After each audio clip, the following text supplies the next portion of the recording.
Hi, I'm Tim Carter. This is the Ask the Builder live stream for November 23rd, 2021. I'm glad you're here. And today's going to be a little bit of fun. It's just a couple of days before Thanksgiving.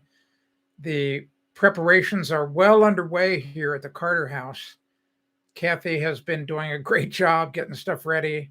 And my job here, just so you know, is the official dishwasher.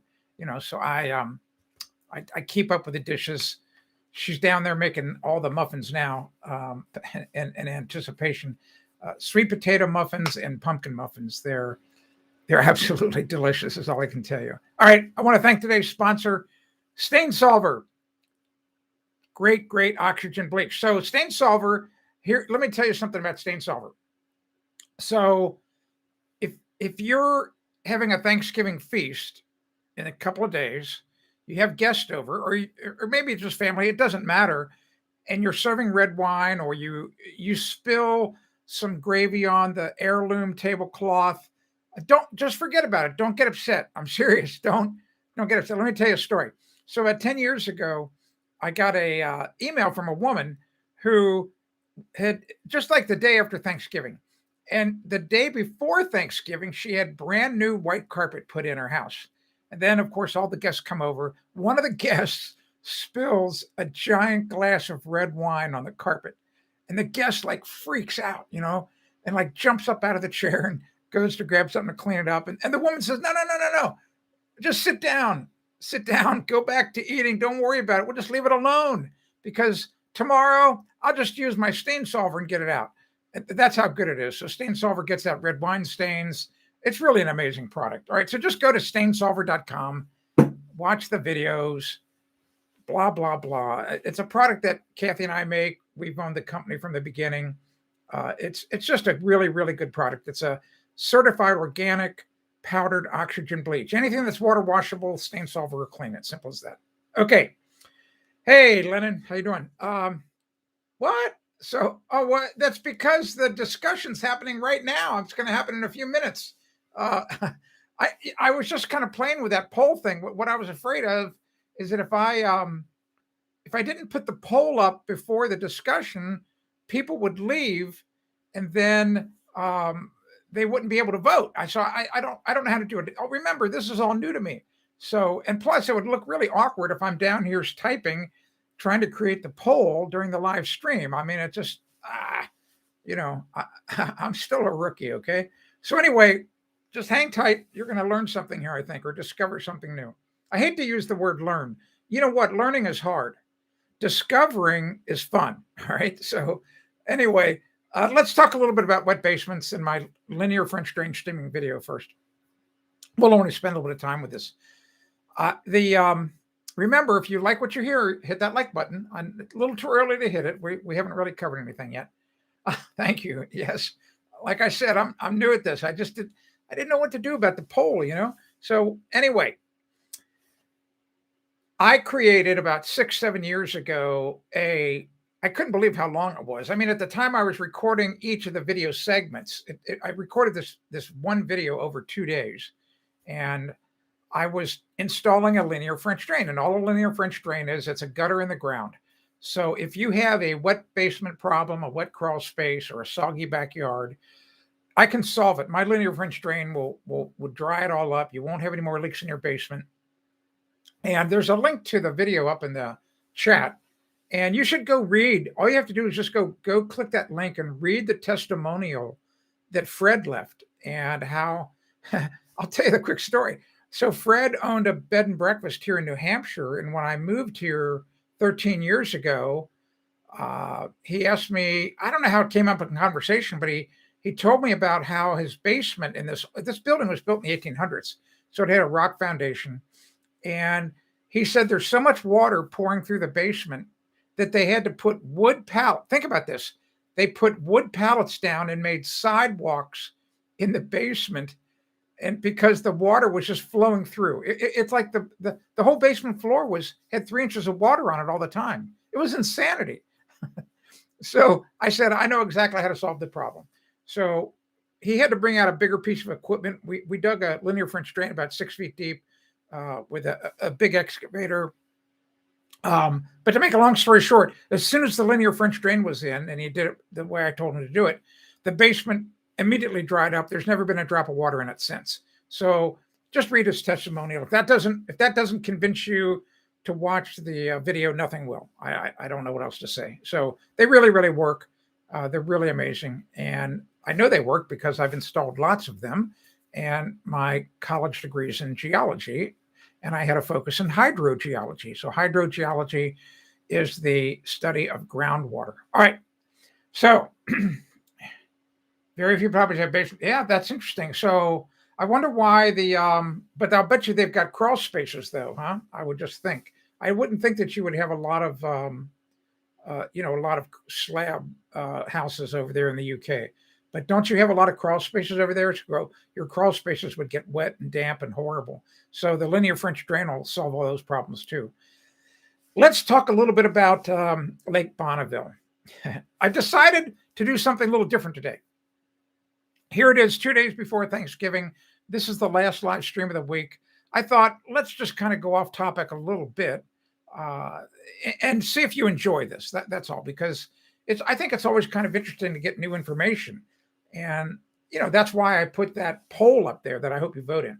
All right, so here's what started it. This is what caused me to have to talk about Lake Bonneville.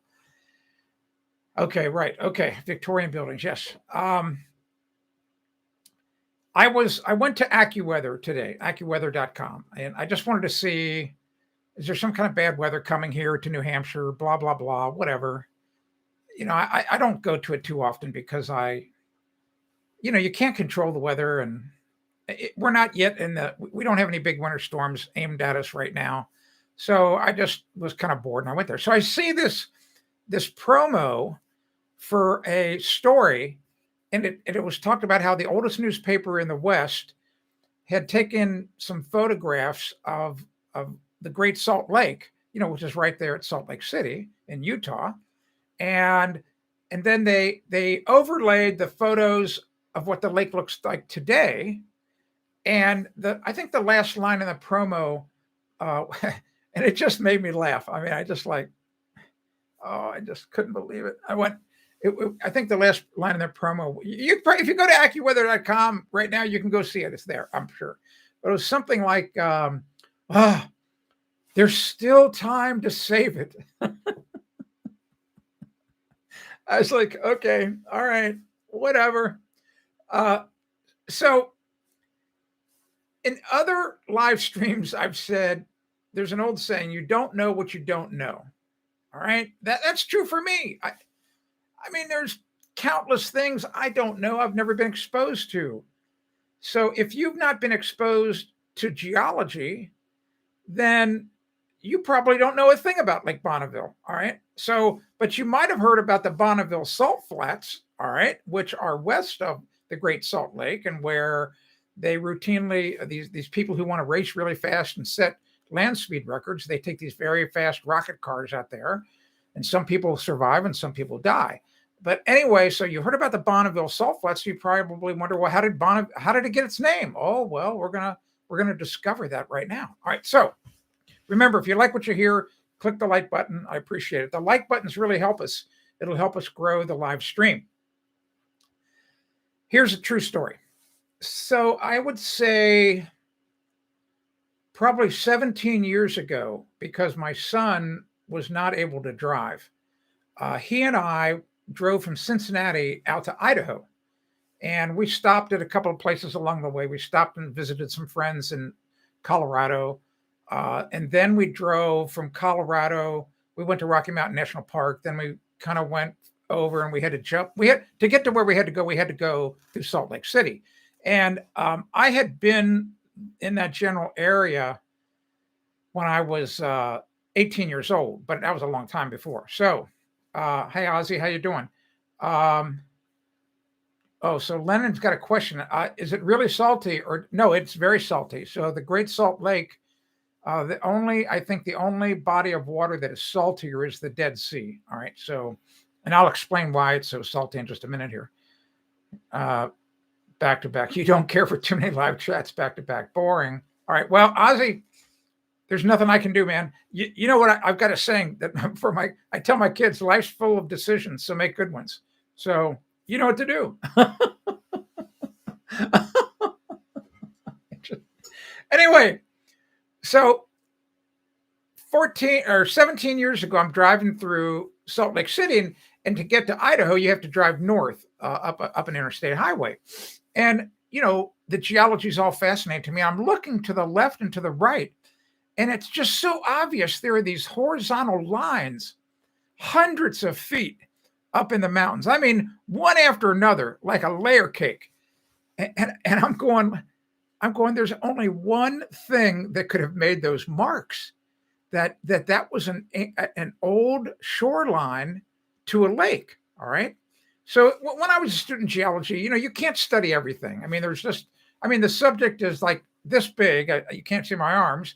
And when you're a college student, you can only study this much. Like the width of a paper. All right. So, and there's a story about that, by the way. If you go to my personal blog, timcarter.com, if you just type this into Google.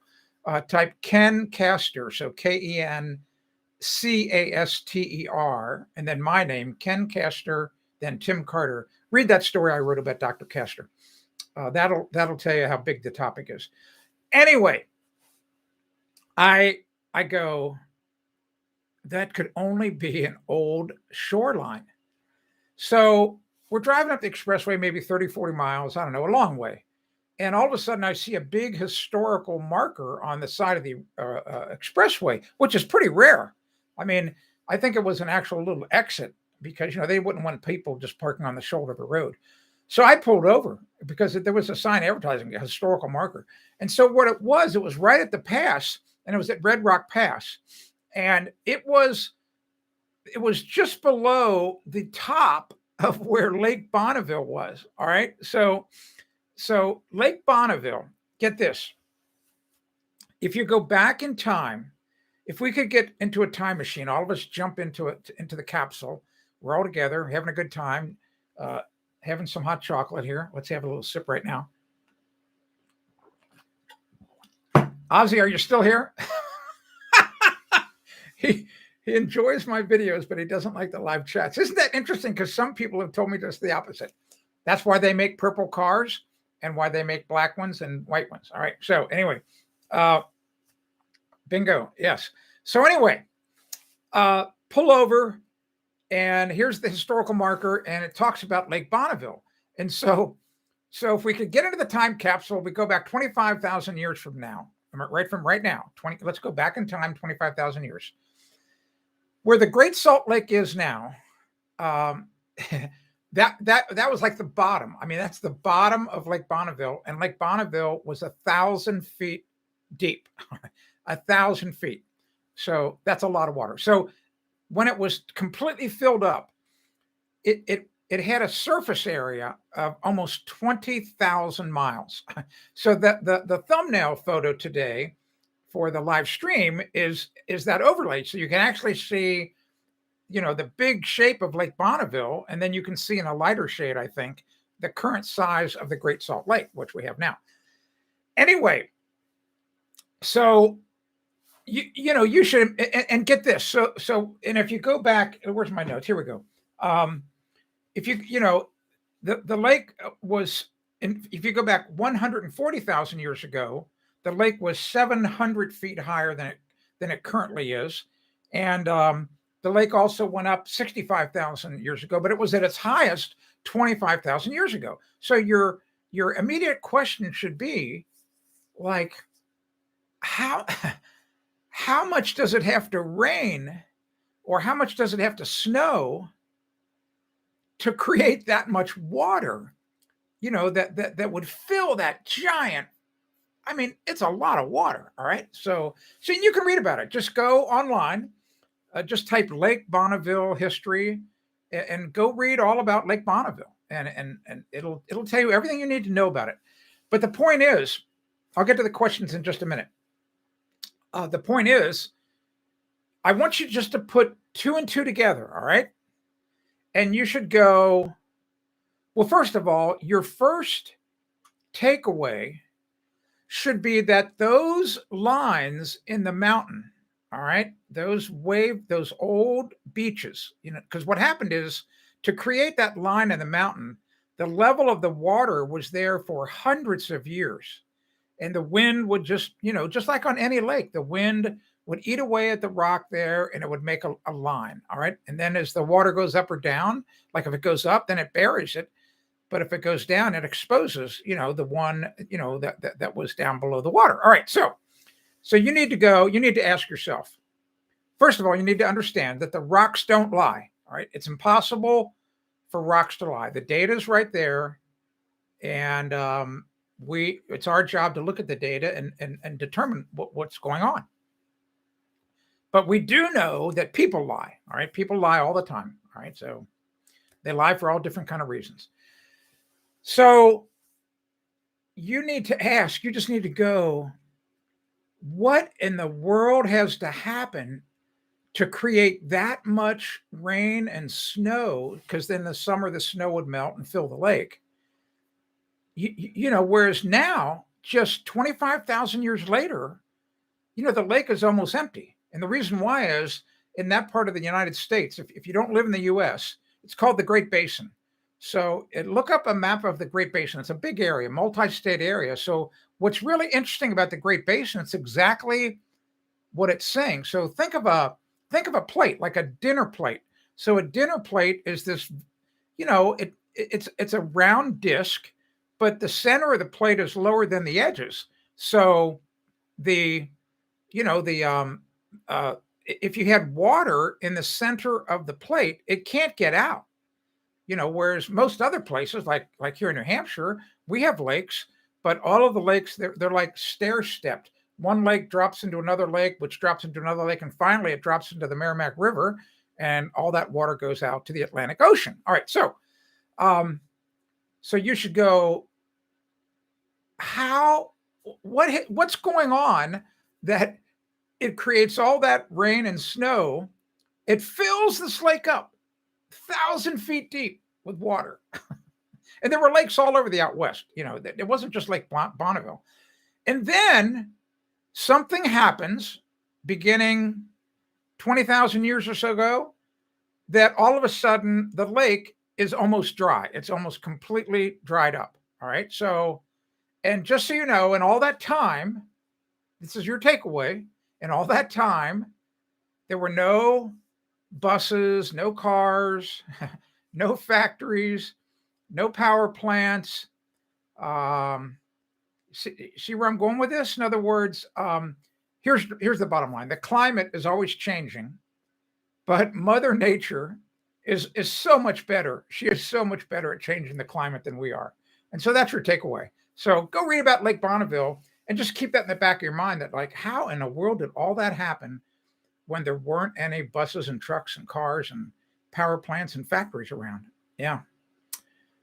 So, and keep that in mind. So when people are looking at modern day data, they might be lying about it. All right.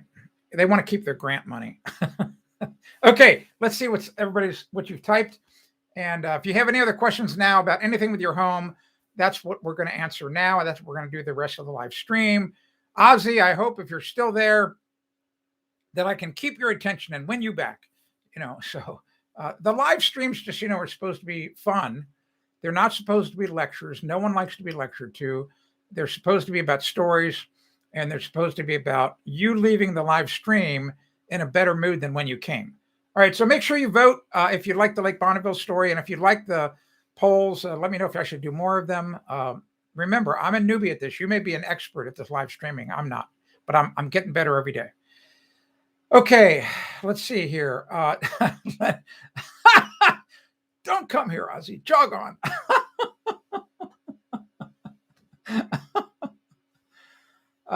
Yes, Will, motorcycle movie. Okay, speaking of lakes, how is Lake Winnipesaukee? When does it start free? Okay, great question. So Lake Winnipesaukee is just over this little hill. I can't see it from my window here, but I can see the hill. Lake Winnipesaukee is only, I guess, as the bird flies, I don't know, 3 miles from where I'm sitting. I live on Lake Winnisquam. I'm right on the shore of Lake Winnisquam. I'm sitting only 80 feet from the shore of Lake Winnisquam. When will they freeze? Okay, that's a moving target. It really is here's what happens with the Lake Winnipesaukee. So Lake Winnipesaukee is the biggest lake in New Hampshire. Pretty big lake, 72 square miles. But put that in comparison with the Lake Bonneville. So Lake Winnipesaukee, 72 square miles of surface area. Lake Bonneville, almost 20,000 miles. Huge lake. All right. So it will start to freeze. Well, what will happen is Alton Bay, like if you look at a map, Lennon, I want you to go look at a map of Lake Winnipesaukee. You'll notice down at the south end of the lake is a place called Alton Bay. It's a really narrow finger. And that bay will be one of the first places that freezes. And as the winter goes on, the ice in Alton Bay gets really pretty thick. It might get 3-4 feet thick. It gets so thick, get this. We actually have as long as the ice is thick enough, we have an airport, an official airport that the FAA, the Federal Aviation Administration here in America, that they certify. And pilots love to come and land on the ice. And there's a lot of accidents, but not that they crash into the lake, but these pilots are not used to landing on ice, so they skid out. And anyway, so watch that this winter. Watch or go to YouTube actually and look for Alton Bay runway. I would just type that in, ALTON, Alton Bay runway, and you'll see a bunch of videos about it.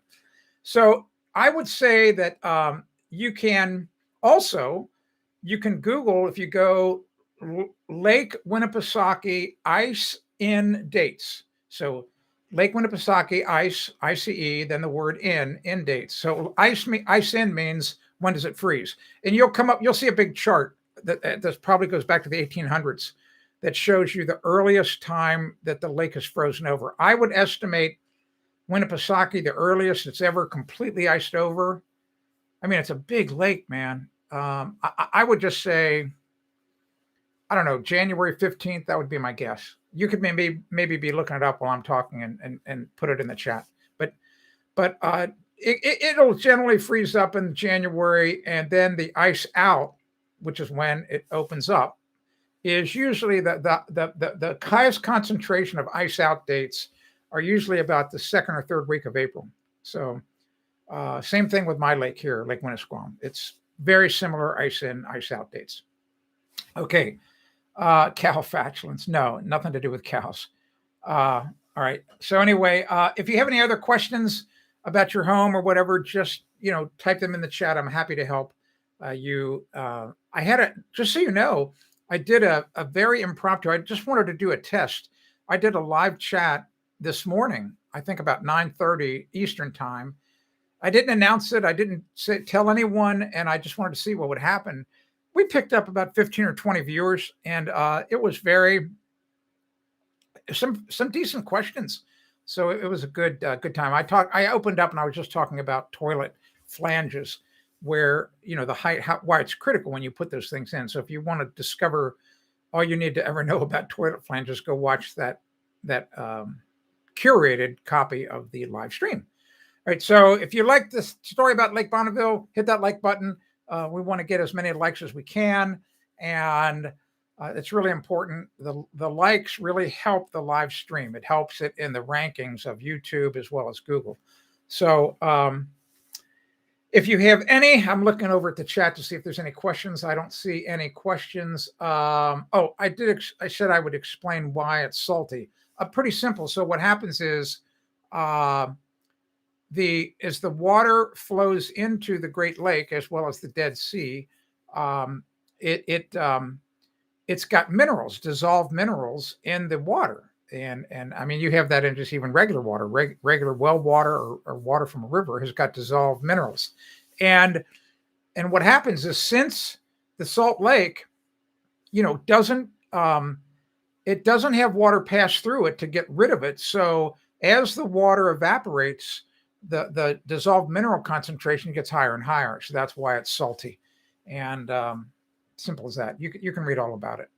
But all right. So let me tell you about what's going to happen next week. I'm going to I'm gonna do a live stream every day, Monday through Friday, and I'm just gonna pick some really light topics, and we'll just kind of dive into those a little bit, because as I said, historically, the month of December, people are just, at least here in America, I don't know how it is in other parts of the world. People, and they should. They get serious about the holidays. They get serious about Christmas. They get a little stressed out, which is unfortunate, and home improvement is the last thing on their mind. And I understand. I get it. I get it. I don't, I understand it. So I don't want to get really intense and do really intense live streams when they're not going to be appreciated. Simple as that. So we'll just do some fun things, and I'm open to your suggestions. If you have any suggestions about what we could do, what I could do to make the live streams more interesting for you, I'm happy to do it. Simple as that. It's going to be wonderful. So today it's a little cold outside. We had a little cold front come through. So I decided, I think I'll make some hot chocolate. So that's why I've got the orange cap on this Klein. This is a really wonderful stainless steel double insulated mug. Really keeps things warm. And yes, I did put some marshmallows in it. All right. So, how can you have hot chocolate without marshmallows? All right. All right, Ozzy. If you're still here, I'm sorry that you don't like these live streams. All right. So let's talk a little bit about, I have some other tools. I have this huge assortment of tools. And I think one of the things I'll do the rest of the month, like December, is talk a little bit about some of the different tools. I think that would be kind of entertaining. And there's usually a story with all of them. And, I've got some favorites. And I just, as you might imagine, I do have a pretty big assortment of tools. And a lot of them are ones I used back when I was still building, but I've also accumulated some other new ones. And I got some press releases. I've got some new tools that are on their way. I don't know how quickly they're going to get here, but as soon as they get here, I will absolutely feature them on a live stream. One of the things I'm also going to feature, I reached out to a company today about this really eco-friendly paint, that you might paint the inside of your house with. So if you have little kids, like my granddaughter, I wanted to get some of this eco-friendly paint because you're going to see this. I'm going to feature it on a live stream next week. I did a Kickstarter project about 7 years ago. It was successful. I hit my goal and I raised money. And what I did is I sold these access to a series of videos about building a shed, a pretty big shed, 16 by 24 feet. It's right out the window here. I know you can't see it. So I built a scale model of the shed before I did the project. And it was really kind of fun to build the little scale model. So I decided it's just been sitting up in the shed on a shelf. And I thought, well, that's silly. I think I'll just give it to my granddaughter for Christmas so she could play with it because she's at that age where it should be a lot of fun to play with. So, but I thought, I asked my daughter, I said, what color should I paint it? So she told me what colors to paint it. I'm not going to tell you what they are. I'm going to surprise you. But I decided and to paint it with this eco-friendly paint. So I'm going to feature that paint when I get it. And so that's what we'll probably do in December. We're going to talk about tools and a lot of neat products and see if that will help you make good decisions of your own. All right. Ozzy's gone to bite a bat's head off. Where's my knitted watch hat? Yeah. I told you I was going to wear a knitted hat. I wore it out. I had it on this morning outside. I will, I guarantee you I'll wear it next week. I don't want to get up now and walk away from the live stream. It's downstairs. So I will wear that knitted hat. It's got a really nice patch on the front of it, a soda, Summits on the Air patch, which started in England, by the way. Lennon, soda, Summits on the Air. All right, here's LV. How do I install handrails next to steps at front porch? I do not want to attach drill into the cement cap of the porch. Need to meet code. Okay, so I'm really, questions like that, I'm obviously at a real disadvantage because I can't see the steps. One of the things that you can do is you can assuming there's soil on either side of the steps. All right, I'm just going to make that assumption. You can bury a post down at the bottom, like right in front of the last post and as close to the porch as you can get. And you can bury those in the post, and you can actually drill holes and anchor the one post up at the top near the porch into the side of the steps to anchor it so it won't wobble. And you could attach your handrail to those two posts, and that way you're not drilling into the top cap of the porch. So soil inside, it's good. Okay, great. So you can just put posts on the side of the steps, and then you can attach your handrail inboard. You could do it to code, or there's you want it to be continuous, and you want it to meet code so that people don't fall and they can grab onto it and it's comfortable. There's all kinds of videos online that show you how to do this, but just keep in mind, remember that the handrail itself needs to be parallel with the front nose of the steps, which is really easy to do. You can just take a piece of plywood or some piece of wood that's about 26 inches wide, and if you put that 26-inch piece wide of plywood on the steps at an angle, in other words, I'll do that with my smartphone. So imagine if this edge of the smartphone is just touching the nosing of the steps. What happens if this distance here is 26 inches, the top of this is really close to where the code approved height of the rail should be, because generally I think the code, I haven't looked at it in a while, but it's generally 32 to 36 inches is where they want that to be vertically above the nose. So that tells you how to get the height right for the rail.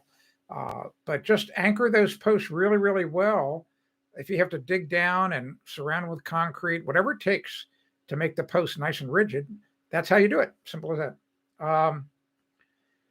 Okay, Lennon, are there any tool manufacturers that are better or just as good as Milwaukee or Dewalt? I happen to be really partial to Bosch as far as power tools. Bosch is a good brand. Dewalt makes a really great tool. I mean, they make a really good heavy duty electric tools, drills and saws that work really well. Milwaukee was also making really, really good stuff. Milwaukee got angry at me about 5 years ago. And what happened is I told the truth in one of my reviews. I tell the truth all the time, but they didn't. I told too much truth in this one review. They decided to get into they got really big. Milwaukee used to just make tools for plumbers and electricians, and then they decided to go big. I mean, they just started they went crazy over the past 10 years. And anyway, they decided to make a nail gun for carpenters. And just go to my website and look at the photos and read and look at the photos of what I had to say about the Milwaukee nail gun. And that was the last tool that Milwaukee ever sent me. So, some of these tool companies, they don't like it when you tell the truth. All right. So that's a really good segue, by the way. There are other websites out there that are just devoted to reviewing tools. And I don't know how to say this the right way. First of all, some of the people who own those websites, they don't have any background in tools. They've never worked in construction. All right. So here's a little tip. This is really important. And this really goes for any website that you're on. So let's say you're at a website and you want to know, I wonder how authoritative the information at this website is. I wonder how, is this stuff really accurate? Was it written by an expert or whatever? Well, go to their about page. All right, just go to the about page. And if you don't see a photograph or the name of the owner of the website, I mean, that should be a flashing yellow light to you. Like, wait a minute, why are they hiding who they are? Why are they hiding their background? All right, so that most people don't do that. They just go to this website, they start reading it. You'll start reading this tool review, and this tool review might be gushing like, oh my gosh, it's the best circular saw ever, and blah, blah, blah, blah, blah. And you just think, oh, it must be a really good saw then. Well, how's the person to know if it's a good saw if he's never used a saw in his life? Great question, right? All right, so that's your tip for the day. All right, what's your favorite? William's got a question. What's your favorite trade as far as building? Oh, we had this question a couple of days ago. You might not have been here, but it's a really good question. I I happen to love doing plumbing, as crazy as that sounds. I love installing plumbing pipes of all types. And the reason why is because it's a three-dimensional puzzle. It's actually in 3D. So think about this. You've got typically just one pipe that exits the house, your building drain that goes, or the septic tank, and you might only have one pipe that goes out the roof, your vent pipe. You might have 2 or 3 vent pipes because for all kinds of reasons. That's a topic for another day. But in between those 2 pipes, they're all, and what you need to know is all the pipes in the house are all interconnected. They're all connected. So like if you were a mouse and you went in one end of the pipe down at the building drain, and you could crawl around and there were handholds inside the pipe, you could get into every single pipe. You would just go, it'd be a giant maze. All right. So I love designing those systems, and then I love building them. Carpentry is the same way. All right. So think of carpentry. Think of how, if you've never done it before, it is really fulfilling to take a pile of lumber and then transform it into a shed or a house or whatever. I mean, it's, and to make it right, and to make sure it's plumb and square and solid, doesn't sway. That's pretty fulfilling. All right. So those are the 2 things I like doing. I like doing electric work. Electric's really pretty easy. I mean, to me, it's very simple. Residential electricity is, you can almost do it blindfolded. It's so simple. Not a big fan anymore of drywall. I used to not mind drywall, but I'm not a big fan of doing drywall work anymore. Don't like sanding it at all. I used to like painting. I don't like painting too much anymore. I don't know. I don't know why. I just don't like doing it. I don't mind doing ceramic tile work. It's really kind of fun. What's really cool about it is it really precision work. You have to know what you're doing. You have to do a lot of planning to make it all work out. So I hope that answers your questions. All right. Do you have any moderators yet? I don't know what a moderator is. I'm sorry. I don't know. Help me. Tell me what a moderator is. I don't know what one is. So tell me. Will's got a question. Got to move my upstairs bathroom exhaust fan. Okay. It's now being vented into a roof channel to vent through the peak vents. That's a bad idea. All right. That's horrible. Hate to cut another hole in the roof. Okay. So it's not, Will, I don't know where you live. Will, are you, I apologize. I think you live in Maine. Is that true? Are you my viewer that lives over just across the border in Maine? Why can flux make pinholes in copper pipes? Simple. If it does really happen, it's because the flux is acid and you've got a chemical reaction happening. I'm waiting for Will to answer back. You've got a chemical reaction. That's why after you solder copper, you have to wipe off the solder. You have to cool it down and you have to clean that joint. You cannot leave any flux on the outside of the pipe. And you can always tell there's flux on the outside of the pipe if you see that green corrosion. Yes, you're in Maine. Okay, so you would not want to put a roof cap on. I have a video. An old video. I recorded it maybe 15, 16 years ago, showing you exactly how to cut a hole in a roof to put a vent cap for a bathroom fan on a roof, and how to do it so it won't leak. But I don't want you to do that. I don't want you to do it in Maine. You get too much snow. So you need to figure out a way to get that vent pipe out the sidewall. And don't put it in a soffit, and don't put it out a sidewall right under a soffit, because then all that moist air gets sucked up through the soffit vents, and then you're going to have all kinds of mold and mildew in the attic. So you've got to get that bathroom exhaust out of sidewall so that the water vapor gets away from the house. Simple as that. I can't help you any other way, but just tell you where not to do it. Do not put it in the roof. Do not put it in the soffit. We'll try to vent it above the window. Yeah, you could do that above a window, but you just got to make sure it's not underneath a soffit, because what's going to happen is you're going to draw that warm air right up into the attic. And a year or two from now, if you go up into the attic in that area, you're going to see the underside of the roof sheathing, and your rafters are going to all be black and covered with mold. It's crazy. So you got to be careful. Got to use common sense. So any other questions? Now's the time to ask them, and make sure, boy, this has not been a great live stream. I can tell there's not too many likes. So I got to do a better job. All right. So we won't talk about lakes anymore, I guess. You have a 12-inch overhang, right? Well, you just have to make sure that, I'm sure you've seen a dryer vent in the wintertime. Like you have a dryer vent, and in the first 5 minutes the dryer's running. I mean, it looks like the house is on fire, but it's water vapor. I mean, you go outside, you see this big cloud of water vapor coming out of the dryer vent.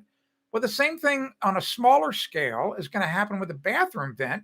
You're going to have a smaller cloud of water vapor, and then hot air rises, so it's going to go right up into the soffit. So you just have to make sure that water vapor does not go into the soffit and does not go up into the attic. Simple as that.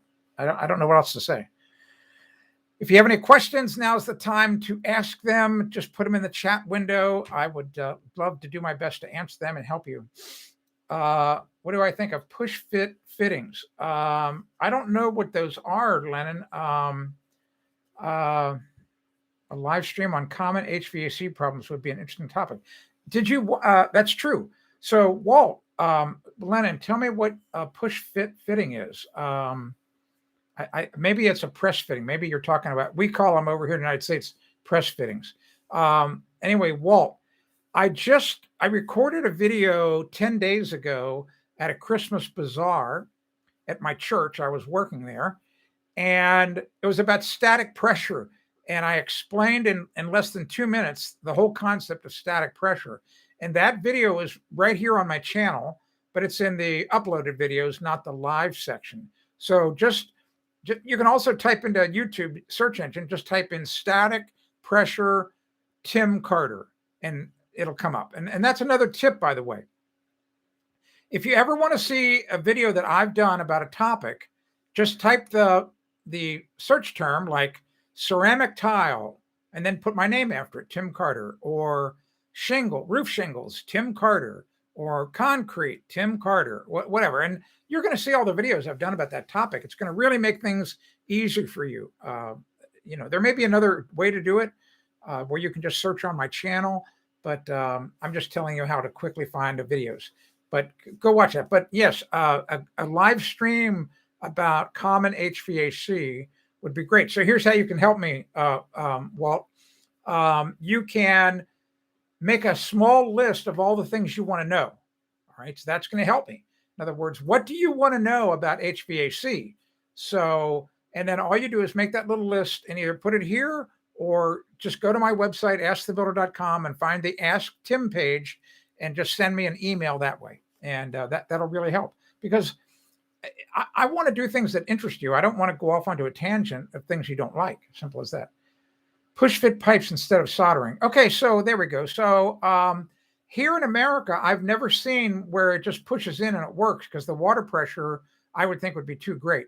Here in America, and so Lennon, you can go, same thing, go to my channel, go type in press copper, so PRESS copper Tim Carter. Type that into YouTube. You should see a quick video I did about press fittings. So here in America, we have a fitting that has a rubber O-ring inside of it, and you slide the tubing into this fitting, and then there's a tool that crimps down. It squeezes the outer rim of the fitting to lock it into the copper tubing so that the tubing can't come out. So I don't know if that's how you guys do it in the UK. I can't imagine that you would be able just to push it in. Maybe there's some kind of lock.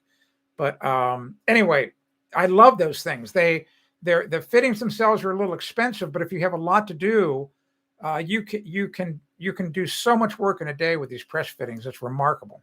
So yeah, it's like shark bite. That's correct. It's a lot like shark bite. Yeah, I'm not a big fan of the shark bite with PEX. I happen to like the UPONOR system. So UPONOR, and UPONOR,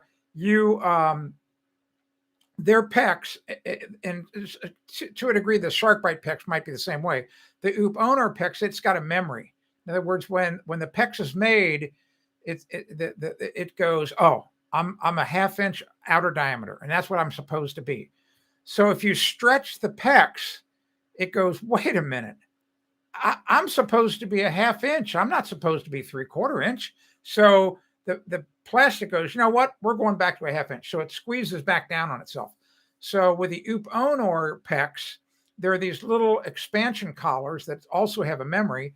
You cut the tubing to length, you put one of the little collars on, and then you use an expansion tool. I've got a video on it. I've got a video how to just go, same thing. Type in how to connect PEX, how to connect PEX, my name, Tim Carter. You can watch this tool. It's really cool. It's like it looks like an ice cream cone, the bottom of a sugar cone. It's a pointed tool, but when you turn it on, the teeth kind of come out. I'm sorry about the ink on my hands. It's a long story.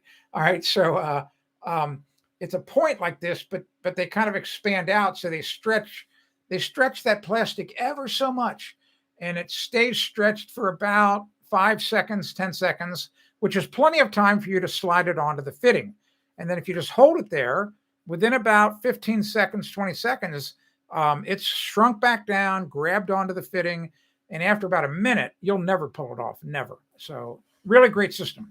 That's what I have in my own home. That's what I put in my daughter's home. Never, ever, ever had a leak. Never. So I don't know that you can say that about the shark bite system. Yes, exactly. Yes, it bites down onto the pipe. Yep. All right, same thing. So, all right. This is your last chance. If you got any questions, any comments, put them over there in the chat. I'm happy to answer them. And then once again, this is the last live stream of the week. I will do one.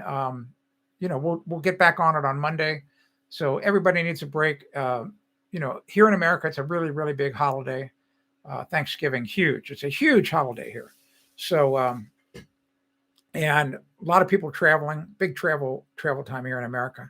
So luckily the weather's cooperating. Not any really big weather delays. So, but anyway, just that's part of the deal. All right. So if you have any questions, now's the time to put them in. I'll get a little bit more hot chocolate as I wait for you to type.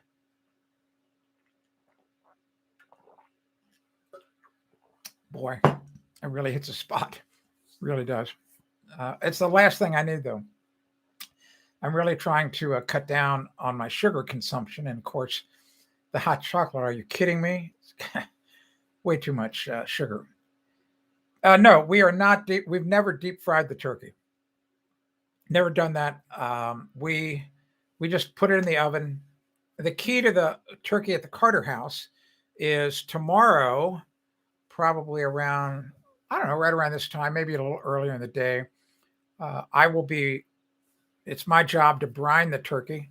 So I have to, I clean out, I have some brand new 5-gallon buckets that stain solver comes in, and fill it with ice water, put the turkey in it. We only just do a breast. And then Kathy puts some cut carrots and onions and some spices and salt, quite a bit of salt, actually. And the salt's what does the magic. And then I put it out in the garage, and it just brines for about a day. And then it's so moist, you just cannot believe it. It's when you cut into the turkey, it like explodes with moisture and water. It's wonderful. I talked about this the other day. People overcook turkeys. They don't know how to do it. They cook them they dry as a bone or dry as an old bone. It's horrible. They do the same thing with chicken. A lot of people overcook chicken. They just don't know how to do it. You don't need to cook chicken that long. And there's nothing worse than overcooked chicken and overcooked turkey. Deep frying. Yeah.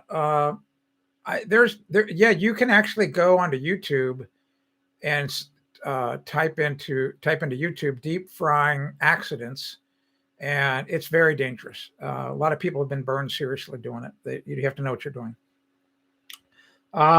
Yeah, yeah, I know. We don't want to talk politics. I saw that news announcement. I just shook my head. Just that was all it. Just go back and read the books that Alex Huxley wrote. Brave New World, Animal Farm. It's all coming true. All right, so it's all. I've said this before. It's all Game of Thrones stuff. If you've not read Game of Thrones, if you've not watched the TV series, the first season, you got to do it. That explains everything. If you need to know what's going on, read the first book in Game of Thrones. And here's I've got it on my business card. I've got the most famous quote in the Game of Thrones TV series and in the book. It's Queen Cersei says it to Ned Stark. Here it is. Let's see. I'll try to hold it so you can read it. I know it's not focused. It says, when you play the Game of Thrones, you win or you die. All right. And then she says, there is no middle ground. Think about that. In the old days, if I'll give you an example, like on a much smaller scale, like a marriage. So maybe you have a disagreement with your spouse. All right. So you try to come to a compromise, as best you can. But, as soon as the marriage gets to the Game of Thrones level, where one person's going to be right and the other person not, that's what leads to divorce. Everything in life is about Game of Thrones. Yes, exactly. 1984. All right, Steve, here we go. Recommendation for paint on garage, drywall, ceiling, walls. Pretty simple. Since it's a garage, I wouldn't be spending a lot of money. It's generally speaking, most garages, not all, but most garages are going to get a little torn up. And so I would be going with a vinyl acetate resin. I would be going a low cost paint. And realize this, the lower the prices on the paint, the lower the quality, and the cheaper the ingredients. And the cheapest resin that you can put in a paint is vinyl acetate. All right. So that'll say it on the label most of the time. So I would just buy very inexpensive vinyl acetate paint, and same old thing. Just kind of watch for them to go on sale. You can generally get a really good price at the big box stores or a national name brand like Sherwin-Williams. But don't be buying expensive paint for the garage. I would highly recommend that you prime it. If it's brand new drywall, you want to prime it and seal it. I've got a special column on my website about the special primers that are both a primer and a sealer. There's a big difference. So read that column on my website about priming drywall, if that helps. Okay. LV teaching me, buy dark chocolate cocoa to make hot chocolate. You can buy 8-ounce bag. Yes, that's true. I love dark chocolate. All right. So I'm a big fan of that.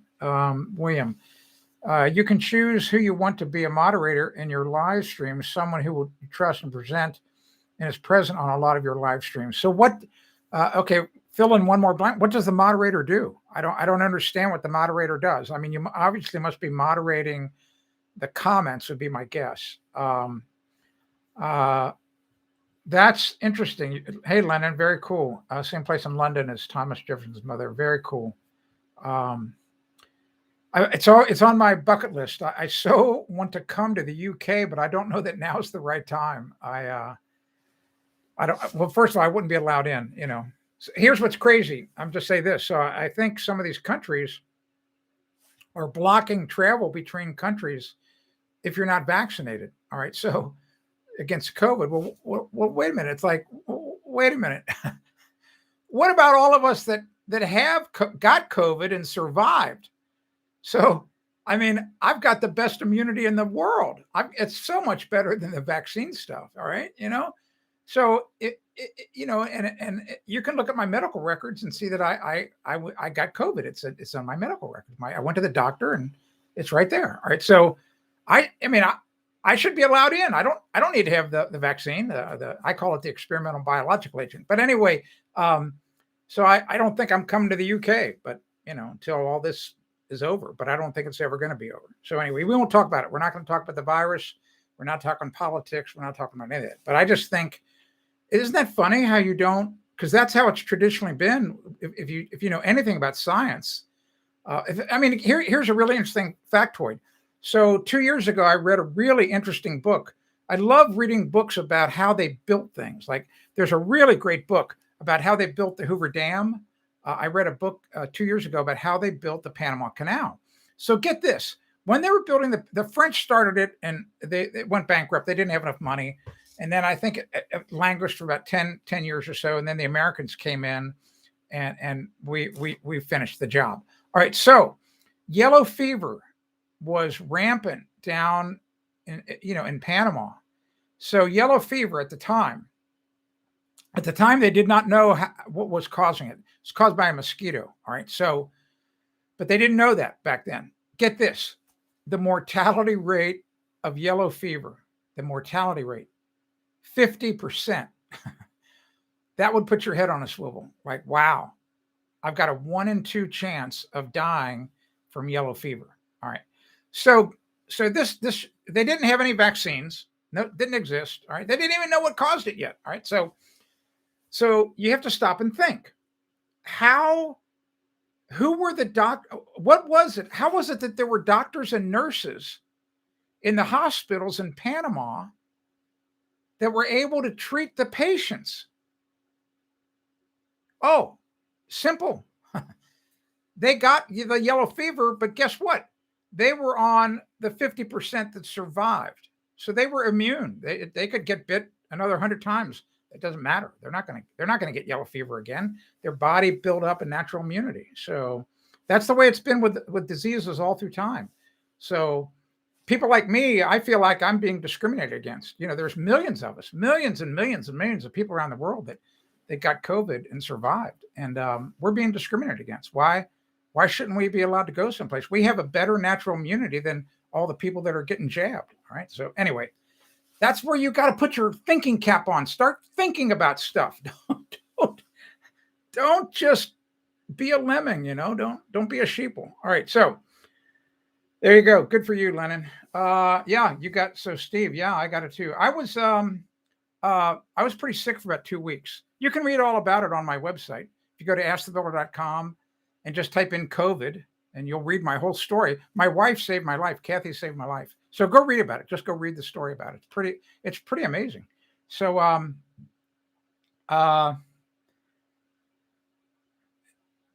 exactly right. A suggestion, you can have people, Will's got a thing here. You can have people,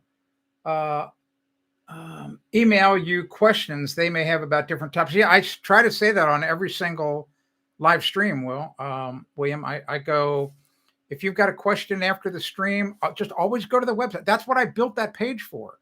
It's called Ask Tim. So go to askthebuilder.com. It's one of the primary navigation buttons. Click that button, click that link, whatever, and just fill out the form. I get a lot of them every day, and I answer every single one. All right. So simple as that. So anyway, here we've been on almost an hour. It's crazy. So I think I'll just cut it off here. I don't see any other questions about houses. And if you have a quick question, type it in real fast. I'll stick on here a little bit longer to do that. But anyway, I'd love to help you save time and money. Yeah, exactly. Right, exactly. Just people aren't thinking. They're just like, it just astounds me, It just astounds me. Crazy. It's crazy. It's if you want to understand what's going on, I'll give you this last tip.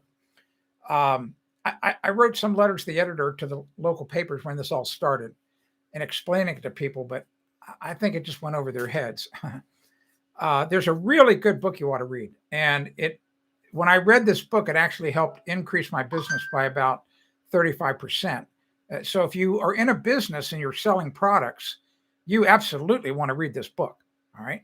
So the title of the book, it's called Influence. That's the primary title. So influence. Think about that word, influence.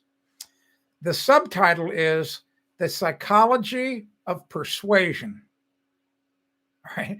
So think about that. If you want to persuade somebody, if you want to influence somebody, or you want to persuade them to do something, all right? So you use psychology, and it's very powerful, right? So, and it's the author is Robert Cialdini, Cialdini, Robert Cialdini. I'm telling you, read this book, and then you will understand what's happening in the media, no matter where you are, about any topic. It doesn't matter. It could even be home improvement. I'm serious. All right. So actually, it does kind of directly go back to what I talked about earlier about some of these other websites where they're tool review websites. And if you go to 10 of these different tool review websites, and each of the websites says that here, I'll just pull this. You know, we talked about this about a week ago. If they say, oh, wow, the Klein, the Klein 56412, the Klein 56412, it's the best flashlight in the world. Best flashlight in the world. You see 5 or 10 websites say that, you might go, wow, I think I better buy one of those Klein flashlights. But what you may not know is that maybe the person who wrote that doesn't know squat about flashlights, or maybe they have some other secret thing going on. All right. I'm not saying they do. I'm just saying maybe. All right. But that's one of the psychological triggers. It's called social proof. So that's the second most powerful psychological trigger out there. The most powerful is scarcity. You want to get somebody to do something? You push the scarcity button. That's why we waterboard prisoners. Think about it. You waterboard somebody, what are you taking away from them? They start singing like a canary. Read the book, Influence, The Psychology of Persuasion. It will change your life for the better, just so you know, for the better. All right, let's see if there's any quick questions here. William says, I go to a lot of live streams and everyone has moderators, like I said, just to keep it clean. Trolls will eventually come in and say, yeah, okay, good point. What I'm going to have to do is I will have to start a discussion off list, via email with you or with anyone else who wants to potentially become a moderator. So, we have to move that conversation off list. We can't have it here. All right. So just thank you for bringing it up. And I agree at some point. I have noticed, just so one day I was playing with this, and I'll just tell you this real fast. Like I can go over to Lennon's, one of his comments. There's 3 dots that show up on my end. I don't know that this shows up on your end, but I can click those 3 dots and I get choices. Like I can pin a message, I can report it, I can remove it, I can put the user in a timeout, and I can hide the user. And then, of course, here's one that says add moderator. So exactly. So that's how I can add people as moderators. Okay, so I see that now. All right, but anyway, I'm just trying to close that out. I don't want to do anything. All right, I don't want to lose the comments. All right, so we need to move the discussion about moderators off list. So do that. Remember that Milwaukee heated jacket? Yes, I do. Boy, great question. How much do they cost over there? I don't know. I'm really bad with prices. I don't keep up on it because they just change all the time. I would just go to Amazon, Lennon, and just look it up. But I'm going to guess. I'll take a guess. I would guess that one of those heated jackets, I could be way off. I'm going to guess it's $100, $100 US. Just be a guess. All right. What is it? So William's got, what's the difference between cement and concrete? That's a great question. A lot of people use the word cement. They go, I've got a cement driveway. And I know what they're saying. I know what they mean. And it just, it's a bastardized use of that word. So cement is the true thing of cement. Think of this. Here's how to explain it. Think of if I was to go get a bottle of rubber cement, what is that? What does rubber cement do? It binds two things together. Like if you brush rubber cement on two pieces of paper and you stick them together, they're going to stick together. Okay, so that's interesting. What's concrete got in it? What are the four ingredients of concrete? There's only and basic concrete. There's only four, right? What are they? Let's name them. There's stones, there's sand, there's water, and then what's the last one? It's gray.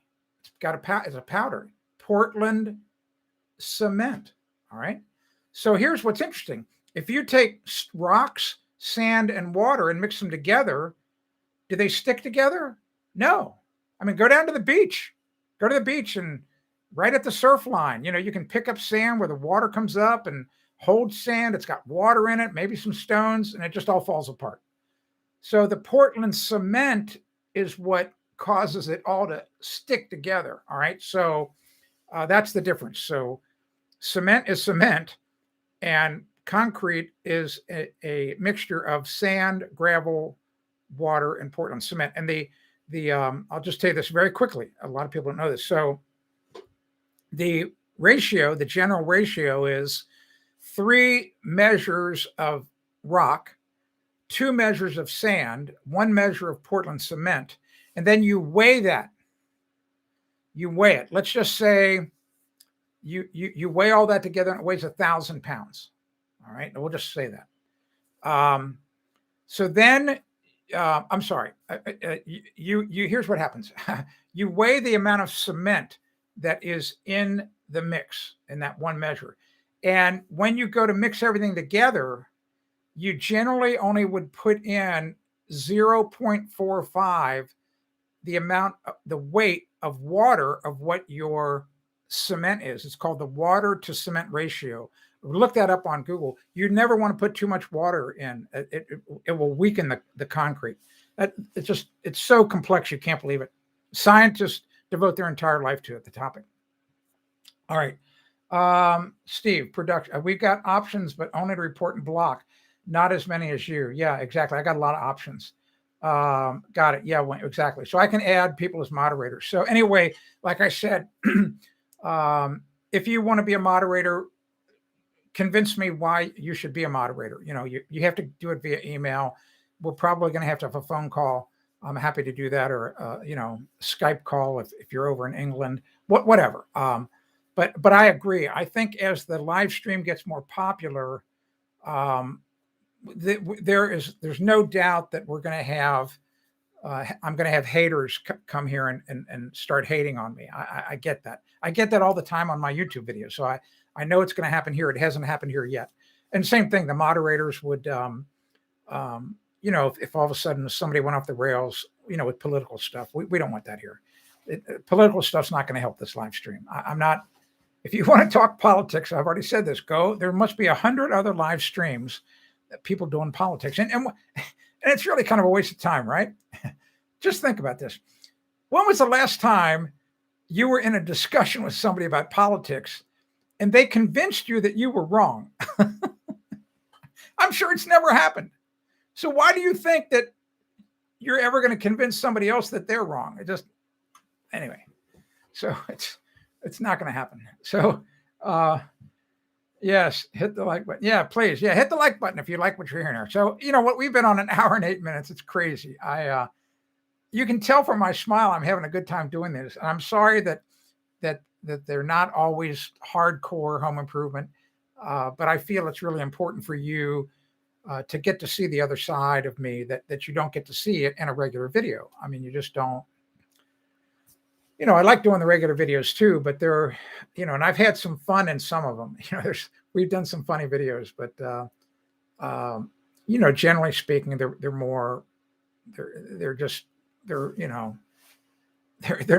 not a live stream. All right, so thank you very much, William. I enjoy doing them, and I think they're just going to get better and better. And like I said, I'm working on getting a much better background. I'm actually thinking about relocating, doing the live streams down in my basement, where I could have in this other room where I can have a really nice background. it'll allow me to do a little bit more in some of the demonstrations. And I just think it's going to end up being a better product. But, so anyway, I know you have to put up with my background now. It's horrible. It is what it is. You're not here for the background. Hopefully you're here for me.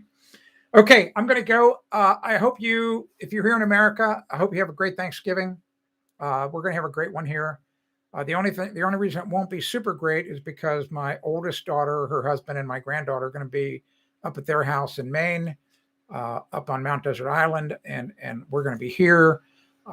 We were all together last Thanksgiving, but what's going to happen is we're going to go visit them for Christmas. So it was just kind of a hardship to go up there twice, so close together. All right, so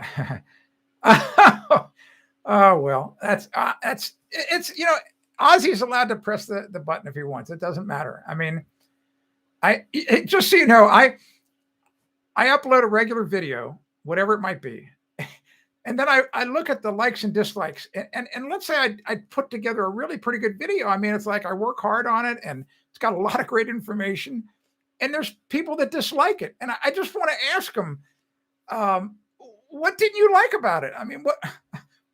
I don't know. It's impossible to satisfy everybody. I already know that. I get that. Okay. I get that. Yeah. Thank you, Will. It's going to be a great, great turkey. Oh my gosh. It's going to be a great turkey. Thanks, William. Thank you. Happy Thanksgiving to you too. All right. I'm going to go, have a great Thanksgiving. Let's take 5 days off, Wednesday, Thursday, Friday, Saturday, Sunday. Yeah. 5 days. And I'll be back Monday, and we'll have a really good time.